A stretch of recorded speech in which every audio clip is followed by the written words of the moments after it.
2027 की पिच तो करीब करीब तैयार करने में सभी राजनीतिक दल यूपी के जुड़े हुए हैं। पंकज चौधरी, उनकी टीम बननी अभी बाकी है। उनके टीम में नए सदस्यों की एंट्री तय मानी जा रही है कि उनमें कौन कौन से लोग हैं, कैसे लोगों को जगह देंगे पंकज चौधरी, क्योंकि जो नई टीम बनेगी ना, उसके पास कई तरह की जिम्मेदारियां होंगी। तो अनुशासनहीनता तो नजर आई है बीजेपी में। ऐसे में कितना कुछ पंकज चौधरी संभाल पाएंगे? अब योगी आदित्यनाथ की ज्यादा चलेगी कि पंकज चौधरी की ज्यादा चलेगी? बीजेपी जो है ना, अभी एक बदलाव के दौर से गुजर रही है। ब्राह्मणों की नाराजगी जो है पिछले दिनों भारतीय जनता पार्टी को लेकर काफी बड़ी है। आपको लगता है कि इस नए संगठन में ब्राह्मण नेताओं को ज्यादा वरीयता मिल सकती है? अभी मायावती जी का ही ले लीजिए। मायावती ने कहा कि हम अकेले लड़ेंगे। अगर आमने सामने की लड़ाई नहीं होती है सीधी, तो बीजेपी ऐसे भी अपर हैंड उसको मिल जाता है। नमस्ते, यूपी टॉक में आपका फिर से स्वागत है। मेरे साथ आज फिर से विजय शंकर जी हैं और आज हम उत्तर प्रदेश में भारतीय जनता पार्टी के अंदर यानी पार्टी के भीतर जो 2 हफ्तों के बाद बदलाव के कयास लगाए जा रहे हैं कि 2 हफ्तों के बाद भारतीय जनता पार्टी के संगठन में बड़ा बदलाव आ सकता है, उसे लेकर हम लोग बातचीत करेंगे। और बदलाव किस चीज को लेकर होगा, बदलाव कैसे होगा, किन लोगों को जगह मिलेगी, किन लोगों को संगठन से कौन से लोग बाहर जाएंगे, कौन अंदर आएंगे, किस तरीके से संगठन में नई जिम्मेदारियां मिलेंगी, पूरी बातचीत करेंगे। और इस जो संगठन में बदलाव होगा, इसका 2027 के चुनाव में कितना असर पड़ने वाला है, 27 के लिहाज से ये संगठन में बदलाव इस वक्त कितना जरूरी है, इस पर बातचीत करेंगे। सर, बहुत चर्चा है कि होली के आसपास करीब 1 या 2 हफ्ते बाद बहुत बड़ा बदलाव हो सकता है, क्या खबर? देखिए, 2027 की पिच तो करीब करीब तैयार करने में सभी राजनीतिक दल यूपी के जुड़े हुए हैं। बीजेपी के बारे में ऐसे भी कहा जाता है कि इलेक्शन विनिंग मशीन है, कभी रुकती नहीं, कभी थकती नहीं, हमेशा काम करते रहती है, 24 घंटे काम करते रहती है। तो ये बात सही है कि बीजेपी लगातार काम कर रही है। और 2 महीने पहले ही बीजेपी ने जो प्रदेश अध्यक्ष की जिम्मेदारी, यूपी की जिम्मेदारी पंकज चौधरी जी को सौंपी है, तो उसके पीछे भी एक खास रणनीति मानी जा रही है। और जिस तरह से तेजी से बीजेपी हर स्तर पे काम कर रही है, चाहे वो संगठन के स्तर पर हो, सरकार की नीतियों के जरिए आम लोगों की जिंदगी में सरकार के होने का एहसास कराना हो, या अटैक इज बेस्ट डिफेंस भली जिसको कहते हैं, विरोधियों पर हमला करना हो, तो हर तरह से बीजेपी लगातार काम कर रही है। तो ऐसे में ये माना जा रहा है कि जो बीजेपी के नए प्रदेश अध्यक्ष हैं यूपी के पंकज चौधरी, उनकी टीम बननी अभी बाकी है। उनके टीम में नए सदस्यों की एंट्री तय मानी जा रही है कि उनमें कौन कौन से लोग हैं, कैसे लोगों को जगह देंगे पंकज चौधरी, क्योंकि जो नई टीम बनेगी ना, उसके पास कई तरह की जिम्मेदारियां होंगी। जैसे प्रचार की, चुनाव प्रचार कैसे हो, उसकी रणनीति क्या हो, किन लोगों को प्रचार के लिए किस तरह से इस्तेमाल किया जाए, पूरे यूपी को किस तरह से क्षेत्र वाइज बांटा जाए। और आप जानते हैं कि जो बीजेपी का सिस्टम है, जो संगठन का, वो बूथ लेवल से शुरू होकर के ऊपर तक जाता है, वो नीचे से ऊपर जाता है। तो हर लेवल पर जो कमजोर कील काटे हैं, उनको दुरुस्त करने का एक मुकम्मल मैकेनिज्म कैसे हो, उसका संगठन काम कैसे करे, उसमें किन लोगों को जिम्मेदारी दी जाए, इसका मुझे लगता है कि इसका जो मोटा जो बड़े तौर पे, जो बड़े लेवल पर जो बड़े अधिकारी पदाधिकारी होंगे जो संगठन के भीतर, उन पर 2 हफ्ते से लेकर 3 हफ्ते के भीतर यानी मार्च महीने में करीब करीब सील हो जाएगा, तय हो जाएगा। बिल्कुल सर, ये जो नई जिम्मेदारी मिली है पंकज चौधरी को और राष्ट्रीय अध्यक्ष जो है नितिन नवीन, दोनों के लिए अग्नि परीक्षा है, क्योंकि दोनों के लिए उत्तर प्रदेश का जो चुनाव होगा एक तरीके से वो एक नई पिच पर खेलेंगे। क्योंकि उत्तर प्रदेश में जो पिछले 10 साल पहले जो स्थिति थी, अब वो बिल्कुल थोड़ी सी बदलती हुई नजर आ रही है। लेकिन अब सबसे बड़ा सवाल ये है कि सर, जब संगठन में बदलाव आएगा, चाहे वो क्षेत्रीय समीकरण साधेंगे, जातीय समीकरण साधेंगे, ऐसे में योगी आदित्यनाथ की कितनी भूमिका रहेगी? क्या योगी आदित्यनाथ जो चाहेंगे संगठन में वो होगा, या फिर जो राष्ट्रीय अध्यक्ष चाहेंगे वो होगा?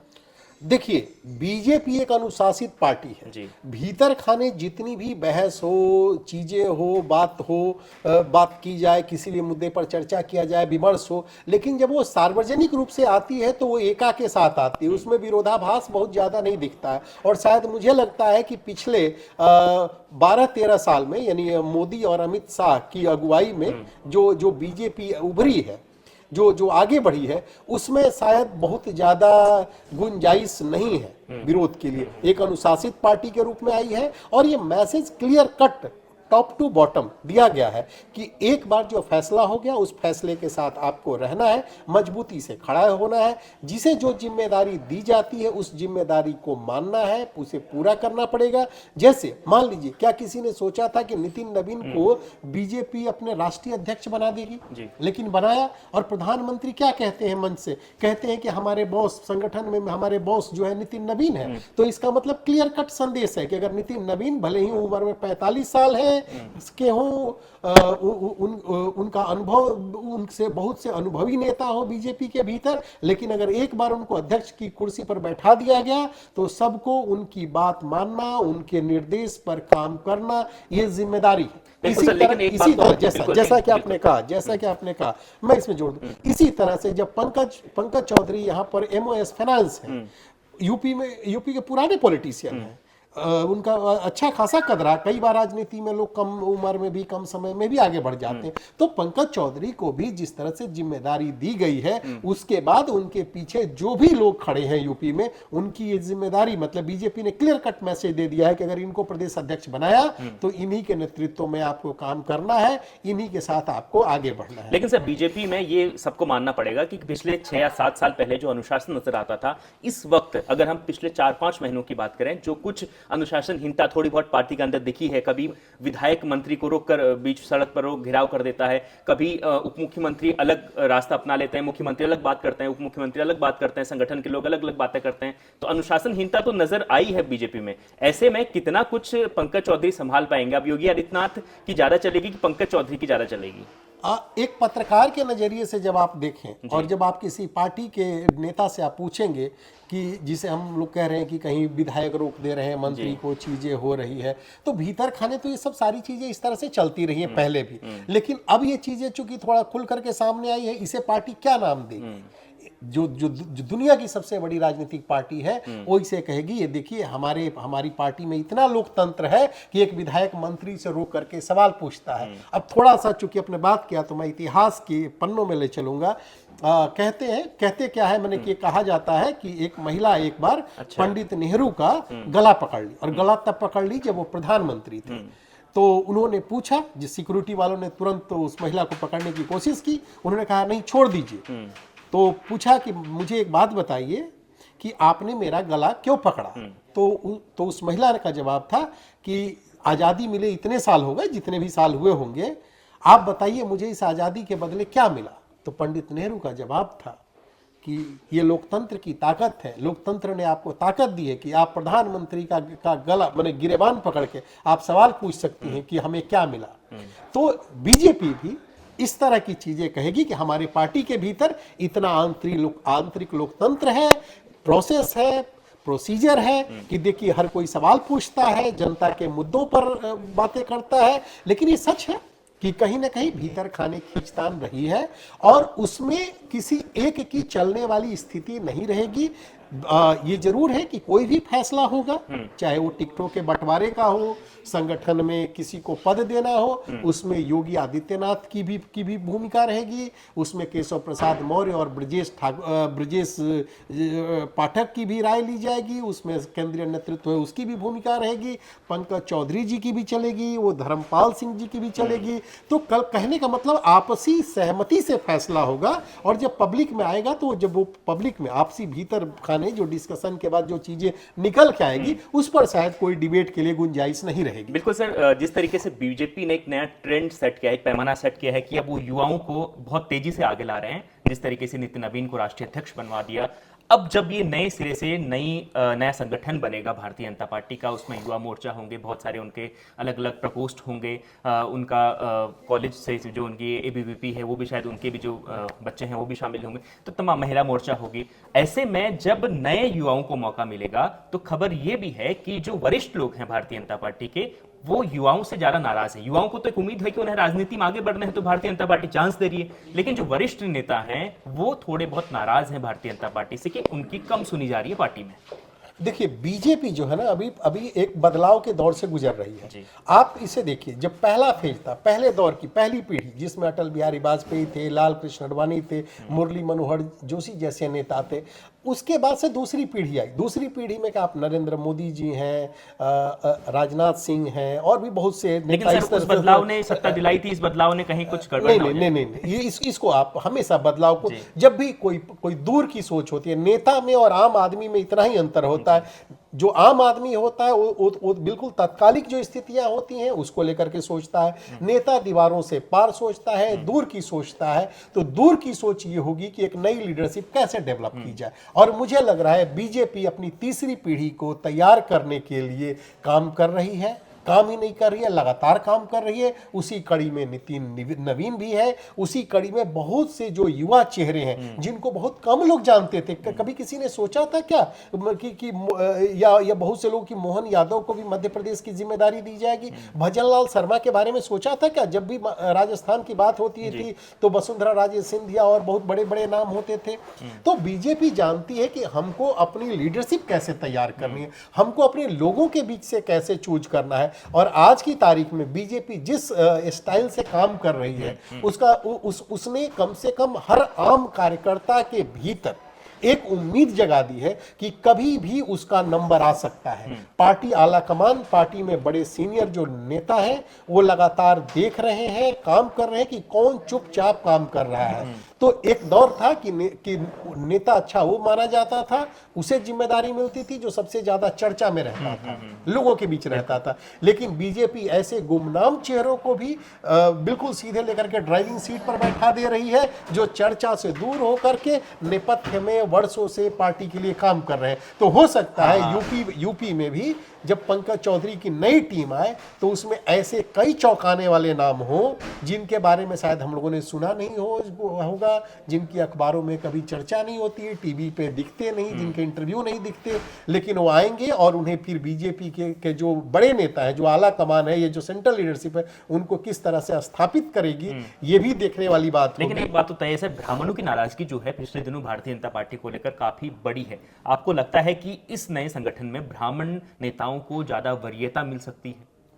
देखिए, जब संगठन के लेवल पे जब बदलाव होगा और तो उसमें डेफिनेटली इस बात का ध्यान रखा जाएगा कि जातीय समीकरणों को किस तरह से साधा जाए, क्षेत्रीय समीकरणों को किस तरह से साधा जाए, जेंडर वाइज महिलाओं का रिप्रेजेंटेशन किस तरह से रखा जाए, क्योंकि महिलाएं भी एक बड़ी फोर्स के रूप में उभरी हैं और एक मजबूत वोट बैंक है। तो बीजेपी जब काम करती है या दूसरी पार्टियां भी जब काम करती हैं तो बिल्कुल देखती हैं कि जिसको कहते हैं ना रिप्रेजेंटेशन ठीक ठाक हो, जिससे किसी को नाराजगी महसूस नहीं हो। तो मुझे लग रहा है कि जब बीजेपी का संगठन यूपी में संगठन सामने आएगा तो उसमें हर एंगल से मंथन होगा, उसमें जो ठीक लगेगा, जो कहते हैं ना कि तराजू पर रख करके जब देखा जाता है कि क्या बेहतर है, बेस्ट क्या है उसमें से, तो उसी में से बेस्ट टीम निकालने की कोशिश होगी जो ज्यादा से ज्यादा सीटों पर चुनाव जिता सके, बीजेपी को ज्यादा 403 में से ज्यादा कमल खिला सके। बीजेपी आज की तारीख में प्लस 50% वोट के टारगेट के साथ किसी भी स्टेट में लड़ रही है और मुझे लग रहा है बीजेपी की रणनीति बिल्कुल उसी तरह होगी कि जिस तरह से महाराष्ट्र में थंपिंग मेजोरिटी के साथ जीत मिली, जिस तरह से बिहार में मिली, उसी तरह की कोशिश होगी कि यूपी में भी इतनी मजबूती के साथ लड़े कि जीत हार का मतलब जो विपक्षी पार्टी उनके इतना अंतर हो कि उनके लिए शायद फिर अगला 15 साल बने अगले 5 साल जो है और कहीं दूर दूर तक कोई संभावना न दिखाए। तो बिल्कुल एक तरह से विपक्ष विहीन राजनीति जो होगा ये उत्तर प्रदेश में कम नजर आएगा क्योंकि विपक्ष उत्तर प्रदेश में है सर, विपक्ष काफी नहीं है, वैसा ही विपक्ष बिहार में भी था, लेकिन वो स्ट्रेटेजी है ना बेसिकली। विपक्ष का कॉन्फिडेंस बहुत हाई है, उन्होंने लोकसभा चुनाव में वहां भी तेजस्वी यादव का कॉन्फिडेंस हाई था, लेकिन वो सर चुनाव ग्राउंड पर जीत के आए ना, इसलिए उनका कॉन्फिडेंस बहुत हाई है। ये नहीं कह सकते अभी से कि ग्राउंड पर क्या है। अभी पूरी आप देखें तो चुनाव में कम से कम 11 से 12 महीना वोटिंग में 11 महीना वोटिंग में है और 11-12 महीना बहुत समय होता है। तो अभी तो सभी अपनी अपनी तैयारियां कर रहे हैं। मान लीजिए अगर विपक्ष अपने ही तरीके से उन छोटे छोटे मुद्दों में उलझा रह जाता है जो टेस्टिंग बलून की तरह जो छोड़े जा रहे हैं, तो वो कहां से करेगा विपक्ष? अब सवाल देखना यह है कि विपक्ष अपने एजेंडे के साथ आगे टिका रहता है, बीजेपी का मुकाबला करता है, या बीजेपी जो एजेंडा सेट करती है उसके इर्द गिर्द फंसा घूमता फिरता रह जाता है।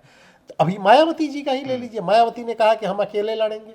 अगर आमने सामने की लड़ाई नहीं होती है सीधी, तो बीजेपी ऐसे भी अपर हैंड उसको मिल जाता है। कई बार आप देखें जो स्थिति है। बिल्कुल। अब वापस चुनाव पर लौटते हैं। 2024 का जब चुनाव रिजल्ट आया तो बहुत सारी पॉलिटिकल एक्सपर्ट्स ने ये बोला कि उत्तर प्रदेश में भारतीय जनता पार्टी और संघ के बीच में थोड़ी बहुत नाराजगी थी, जिसकी वजह से बीजेपी को नुकसान हुआ। इस प्रकार की बहुत सारी खबरें चली, लोगों ने अनुमान लगाए। आज मोहन भागवत जो आरएसएस के प्रमुख हैं, उनकी योगी आदित्यनाथ के साथ बैठक हो सकती है आज शाम को, इस प्रकार की खबर है। अगर ये बैठक होती है, संघ इस बार अगर पूरे अपनी ताकत के साथ ग्राउंड पर रहता है तो कैसे फायदा हो सकता है भारतीय जनता? आप कैसे देखते हैं इस चीज को? देखिए, संघ प्रमुख मोहन भागवत और योगी आदित्यनाथ जी के बीच अगर जो मुलाकात होगी तो उसमें क्या बात होगी ये तो सार्वजनिक रूप से क्या कहा जाएगा ये वो, हाँ, लेकिन भीतर खाने जरूर हमको लग रहा है कि बात होगी कि किस तरह से ज़्यादा से ज़्यादा लोगों को जोड़ा जाए, जो संघ के सरोकार हैं, जो संघ के जो मुद्दे हैं उनके साथ किस तरह से जुड़ते हुए एक लहर बनाई जाए। और ये सच है कि संघ लंबे समय से बिल्कुल जमीन पे काम करता रहा है, खामोशी से काम करता रहा है, उसका फायदा भी बीजेपी को मिला है। और भले ही कहा जाता है कि संघ के बीच में और बीजेपी के बीच में गैप है, कभी तनातनी की बात, लेकिन जब आप संघ के बड़े नेताओं से बात करेंगे तो ऐसा महसूस नहीं होता है। और शायद लगता है कि संघ के जो नेता है वो भी बहुत ही खुश हैं आज की तारीख में, क्योंकि वो जिस मकसद के साथ चले थे, जिस मकसद के साथ, वो संघ भी एक तरह से, अगर बीजेपी अगर पिक पर है तो संघ भी पिक पर है जी। बस यही है कि जब उनके कार्यकर्ता हैं वो जब जाते हैं लोगों के बीच में बात करते हैं और इस तरह से उनका एक तालमेल बना रहता है कि वोटर माने पोलिंग स्टेशन तक ले जाने में भी एक मददगार की भूमिका में रहते हैं, लोगों को प्रेरित करते हैं। भले ही वो ये ना कहें कि बीजेपी को वोट दीजिए, वो ये तो जरूर कहते हैं कि वोट आपका अधिकार है। और जब आप संघ के गणवेश में रोज मिलते हैं जुलते हैं तो उसमें से तो साफ है कि किसको आप कह रहे हैं। तो ये बेसिकली एक आपसी रिश्ता है जिसमें दोनों एक दूसरे से ताकत ले रहे हैं आज की तारीख में, मुझे तो यही लग रहा है। बिल्कुल सर, एक आखिरी सवाल, बहुत महत्वपूर्ण सवाल है। अमित शाह जब आए थे, जिस तरीके से भारतीय जनता पार्टी की कमान जब उन्होंने संभाली तो उन्होंने पन्ना प्रमुख बनाए, उन्होंने हर एक बूथ लेवल पर काम किया, पन्ना प्रमुखों का की एक उन्होंने बहुत बड़ी भूमिका उनको दी, उनका बहुत मान सम्मान किया, जिसकी वजह से रिजल्ट भी उनको मिला। नितिन नवीन क्या उसी रास्ते पर चलेंगे या फिर आपको लग रहा है कि उनका कुछ जो काम करने का तरीका होगा वो थोड़ा सा डिफरेंट नए ट्रेंड के हिसाब से होगा? देखिए, एक बात मान लीजिए कि बीजेपी विचारधारा बेस्ड पार्टी है, इसमें लीडर विचारधारा के आधार पे जो विचारधारा है उसी को फॉलो करते हुए पीछे से चलते हैं। बीजेपी में भी जो ट्रेंड सेट किया गया है, मामूली फेरबदल हल्का फुल्का तो चलता है, लेकिन मुझे नहीं लग रहा है कि कोई बड़ा बदलाव नितिन नवीन करने वाले हैं। वो जो ट्रेंड है उसी को मजबूती देना, जो एक जो ऊपर जो लीडरशिप रही है उसके साथ जो पार्टी आज जहां पर खड़ी है उससे और आगे ले जाना, इसी जिम्मेदारी के साथ नितिन नवीन आगे बढ़ रहे हैं। उनके सामने अभी तो चुनाव पश्चिम बंगाल का है जहां परीक्षा होनी है, आसाम में भी है, तमिलनाडु में भी है, तो उनके पास बहुत कुछ दिखाने करने के लिए। अगले साल उत्तराखंड होगा, यूपी होगा, हिंदी पट्टी का यूपी, उत्तराखंड, फिर पंजाब में भी इलेक्शन है। तो नितिन नवीन के पास अभी उनको दिखाने के लिए बहुत कुछ है करने के लिए। जो 27 में चुनाव होंगे वो ज्यादा महत्वपूर्ण इसलिए क्योंकि पश्चिम बंगाल में तो पाने के लिए अभी तो वहां पर कोशिश में है, लेकिन वो तो अपना गढ़ है उनका, उत्तर प्रदेश, उत्तराखंड है या फिर दूसरे जो प्रदेश हैं, अगर हाथ से निकल, मान लीजिए, तो कहते हैं कि हर जीत हार के साथ एक इकोसिस्टम बनता है। मान लीजिए कि पश्चिम बंगाल में कोई उलटफेर बीजेपी करने में कामयाब हो जाती है तो ये तो उनके लिए सोने पे सुहागा वाली स्थिति होगी। तमिलनाडु में एक तमिलनाडु का समीकरण है, मुझे बताइए, अभी स्टालिन अभी वहां पे पावर में है और एआईडीएम के वहां पर दूसरी पार्टी है। बीजेपी अगर देखा जाए तो 3 में 13 वाली स्थिति है, लेकिन बीजेपी जिस तरह से गठबंधन के साथ आगे बढ़ रही है, जो चीजें कर रही है, उसमें डीएमके किस पर अटैक कर रही है? वो एआईएडीएमके पे तो कर नहीं रही है। सर बीजेपी ने कोशिश तो काफी की, पहले भी बनारस में तमिल सम्मेलन किया, बहुत कुछ किया। आप इसी चीज को देखिए, यही समझ रहे हो, यही बीजेपी और दूसरी पार्टियों में फर्क है। फर्क यहीं पर आ जाता है कि तमिलनाडु में बीजेपी जिस तरह से धीरे धीरे आगे बढ़ रही है, उसमें डीएमके को एआईएडीएमके से ज्यादा खतरा बीजेपी से महसूस हो रहा है। इसीलिए डीएमके के लीडर्स बीजेपी पर ज्यादा अटैक कर रहे हैं। तो कहीं ना कहीं जो जो कहते हैं ना कि शॉर्ट टर्म लॉन्ग टर्म, तो बीजेपी धीरे धीरे अपने विस्तार में लगी हुई है। अब उसमें कितनी कामयाबी मिल पाती है, तमिलनाडु के जो लोग हैं उनको एक्सेप्ट करते हैं नहीं करते हैं। भाई कहा जाता था ना एक टाइम में कि तमिलनाडु की राजनीति में जो है सितारे चलते हैं। जयललिता थी, एमजीआर थे, करुणानिधि भी जो थे वो भी फिल्म पटकथा ही लिखते थे। पहले स्टार आए, फिर उन्होंने फ्रीबीज वाली स्कीमें शुरू ये सब की, सारी बहुत चीजें सारी बदली चीजें तो। लेकिन वहीं पर उसके बाद जयललिता जी भी थी, लेकिन उसके बाद आप देखिए वहीं पर रजनीकांत ने भी शुरुआत की कोशिश की, नहीं कुछ हुआ। कमल हासन ने भी कमल की, हासन ने नहीं शुरू हुआ। इस बार भी जो विजय हैं वो भी कोशिश कर रहे हैं। लेकिन वो तो बेचारे पहले ही बड़ी उसमें दुविधा में फंस गए। लेकिन कई ऐसी चीजें हैं, तो ये कह नहीं सकते कि जो पिछला ट्रेंड रहा था वही कामयाब होगा। तो हमेशा राजनीति भी है ना, वो नयापन खोजती है। तो उसमें बेसिकली यही होता है कि आप जो आपके सक्सेस के साथ तर्क गढ़ लिए जाते हैं और फेलियर के साथ भी तर्क खोज लिए जाते हैं। तो अब देखना है, अभी बहुत टाइम है बिल्कुल यूपी सर, चुनाव उत्तर में। प्रदेश में अब क्या होगा वो अब अपने दर्शकों को हम आखिरी सवाल आपके लिए छोड़ते हैं। देखिए, उत्तर प्रदेश में भारतीय जनता पार्टी 27 के चुनाव से पहले संगठन में काफी बदलाव करने जा रही है। करीब 2 हफ्ते बाद आपको, होली के बाद आपको ये खबर लगभग आपके पास पहुंच जाएगी कि बीजेपी अपने संगठन में कुछ बदलाव कर रही है। बदलाव किस तरीके से होंगे, किन लोगों को जगह मिलेगी, किन लोगों की छुट्टी होगी, क्योंकि कुछ लोगों को संगठन उनकी छुट्टी भी की जाएगी।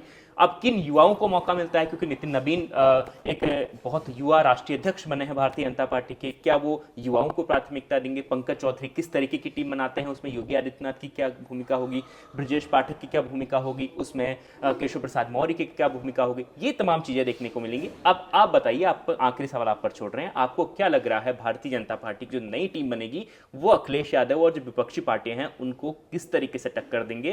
क्या भारतीय जनता पार्टी इस बार भी जीत का सेहरा अपने साथ ले जाएगी, या फिर इस बार ये चुनाव कुछ न कुछ फंस सकता है? कमेंट में जरूर बताएं और देखते रहें न्यूज़ 24 उत्तर प्रदेश उत्तराखंड।